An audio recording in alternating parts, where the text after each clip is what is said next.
Assalamualaikum warahmatullahi wabarakatuh. Waalaikumsalam warahmatullahi wabarakatuh.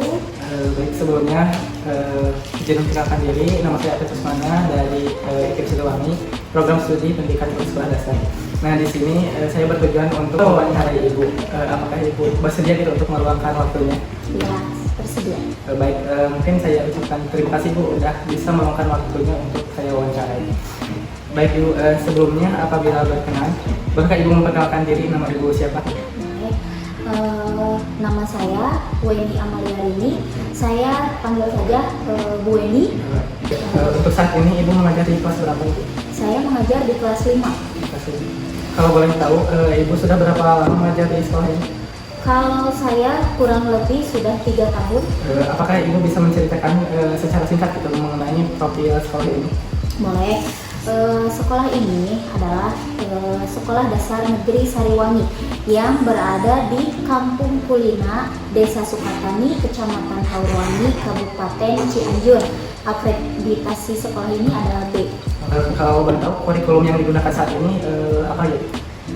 Sekolah ini dari tahun 2024 ke belakang itu menggunakan kurikulum 2013. Tetapi setelah 2024-2025 hingga sekarang itu kurikulum Merdeka.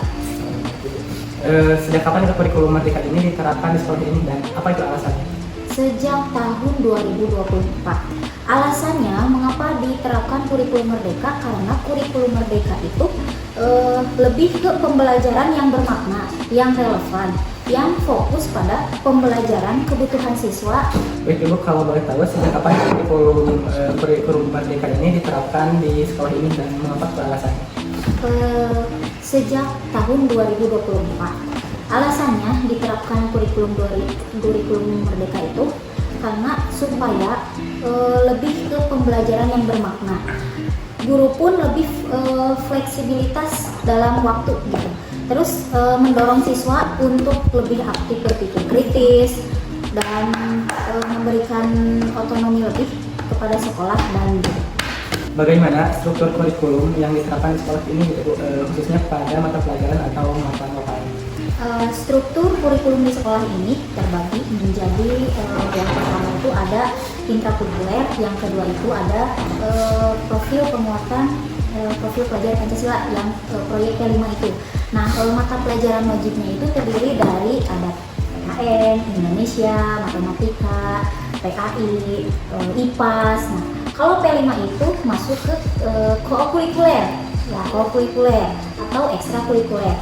Lalu mulok itu seperti seni budaya, kalau di SD itu bahasa Sunda, lalu PJOK. Baik Ibu, yang selanjutnya bagaimana pelaksanaan kurikulum Merdeka ini dalam kegiatan pembelajaran sehari-hari di kelas dan bagaimana itu sistem asesmen yang digunakannya? Yang pertama, guru itu melakukan perencanaan pembelajaran dulu, seperti membuat modul ajar dan membuat RPP. Lalu yang kedua, guru itu di kelas dia melaksanakan kegiatan inti dari pembelajaran di kelas. Terus yang ketiganya melakukan penilaian atau asesmen, yaitu asesmen itu ada asesmen formatif, ada asesmen sumatif, yang dimana asesmen formatif itu berkelanjutan.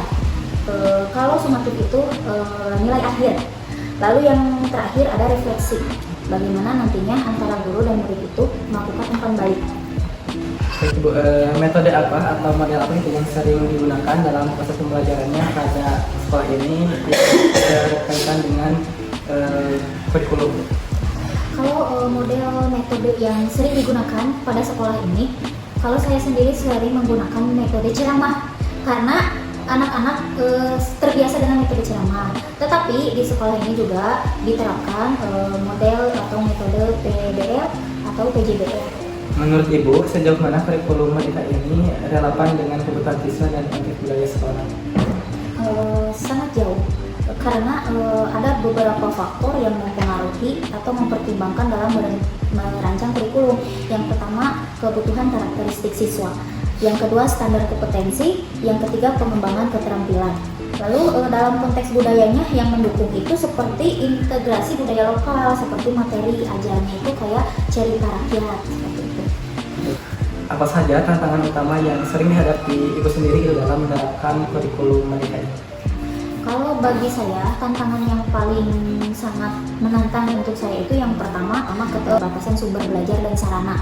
Lalu yang kedua kurangnya pengetahuan teknologi, pengetahuan IT-nya kurang. Terus yang ketiga kesulitan adaptasi pada metode pembelajaran seperti di kurikulum Merdeka itu kan ada yang namanya PJBL, PBL dan lain-lain. Sedangkan guru itu ada yang masih kesulitan untuk menerapkan metode tersebut. Bagaimana dukungan sekolah atau pemerintah dalam mengatasi tantangan tersebut?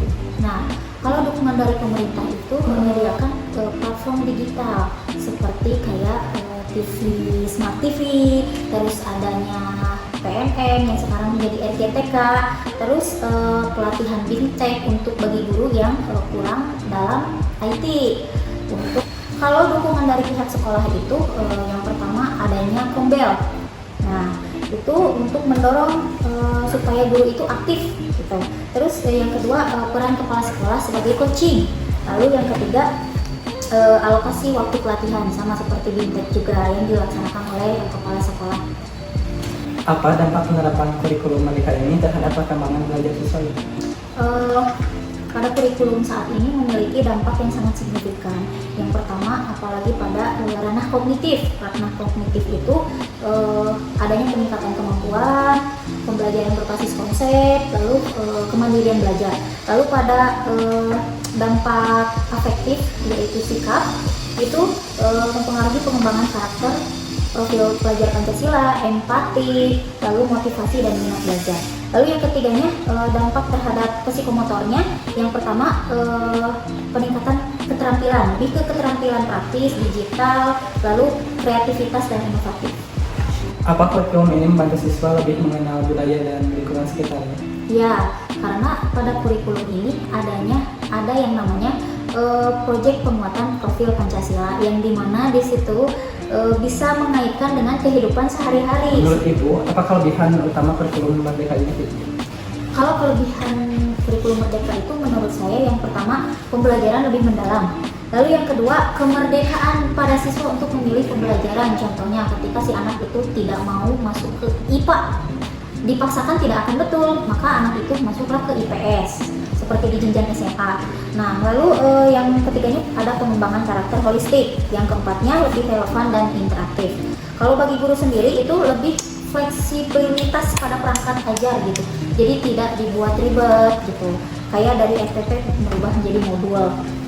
Terus otonomi pengembangan kurikulum, lalu alokasi jam pelajarannya juga lebih fleksibel. Apa yang perlu diperbaiki agar kurikulum ini lebih konseptual dan relevan dengan aktivitas sekitar lokal? Nah, yang perlu diperbaiki itu yang pertama peningkatan kapasitas dan otonomi guru. Bagaimana caranya? Dengan cara pelatihan yang lebih mendalam, lalu pemberian wewenang dalam pengembangan modul ajar.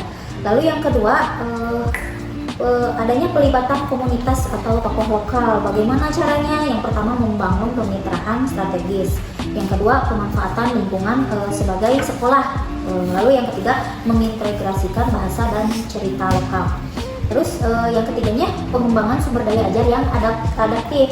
Bagaimana? Nah, caranya penyediaan bank data konten lokal, lalu asesmen penilaian, lalu juga menerapkan solusi terhadap masalah lokal yang mereka pelajari melalui P5. Harapan apa yang Ibu miliki terhadap pengembangan kurikulum SD untuk ke depan? Kalau harapan saya itu ingin kurikulum yang lebih ramping dan praktis. Terus penguatan pendidikan karakter dan nilai lokal seperti pendidikan karakter yang terstruktur, lalu muatan lokal yang wajib dan berdampak. Apa pesan Ibu bagi mahasiswa calon guru dalam memahami dan mengimplementasikan kurikulum di sekolah dasar? Jadilah guru yang reflektif, adaptif, dan berempati. Kurikulum yang hebat adalah kurikulum yang hidup di tangan guru yang peduli masa depan anaknya untuk bangsa dan negara. Baik, mungkin cukupan sekian itu untuk wawancara pada kali ini. Saya ucapkan banyak-banyak terima kasih atas kesediaan dan waktu Ibu untuk saya wawancarai. Sekali lagi saya ucapkan terima kasih. Wassalamualaikum warahmatullahi wabarakatuh. Waalaikumsalam warahmatullahi wabarakatuh.